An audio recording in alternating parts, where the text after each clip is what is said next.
بنو امیہ کا سب سے حسین بادشاہ سلیمان بن عبد الملک، سب سے حسین، 42 سال کی عمر، جوانی، اس کی میت کو قبر کے قریب کیا گیا تو ہلنے لگا تو اس کے بیٹوں نے کہا ہمارے ابا زندہ ہیں، وہ سختہ ہو گیا ہے، زندہ ہیں۔ عمر بن عبدالعزیز رضی اللہ رحمت اللہ علیہ فرمانے لگے ارے بھتیجو زندہ نہیں ہے، قبر کا عذاب جلدی شروع ہو گیا ہے، بل عجل اللہ بالعقوبہ، چھپاؤ، جلدی چھپاؤ۔ عمر بن عبدالعزیز جس تخت پر بیٹھے اس پر سلیمان تھا، اس پر ولید تھا، اس پر عبد الملک تھا، ان تینوں نے اپنے من کو راضی کیا، عمر بن عبدالعزیز نے اپنے رب کو راضی کیا۔ جب عمر بن عبدالعزیز کا وقت آیا مرنے کا تو انہوں نے بلایا رجا بن حیوہ سے، فرمایا کہ میں نے عبد الملک بن مروان، چاچا بھی تھے سسر بھی تھے، ان کی بیٹی فاطمہ سے شادی ہوئی تھی، میں نے اس کو قبر میں اتارا، کفن کی گرہ کھول کے دیکھا تو اس کا چہرہ قبلے سے ہٹ چکا تھا، رنگ کالا سیاہ پڑ چکا تھا۔ عبد الملک بن مروان گورا چٹا تھا، یہ جگہ سرخ تھی، کالا۔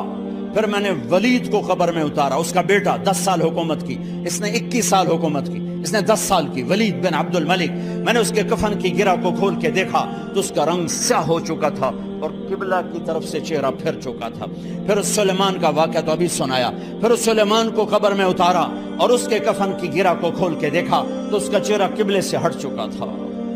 اب میں جا رہا ہوں، مجھے دیکھنا۔ پہلے تینوں نے حکومت کی پوجا کی اور عمر بن عبدالعزیز نے اپنے اللہ کی پوجا کی۔ انہوں نے ایک بڑا عجیب خطبہ دیا جب خلیفہ بنے، اے لوگو، بچپن میں شعر و شاعری کا شوق تھا تو میں شاعر بنا،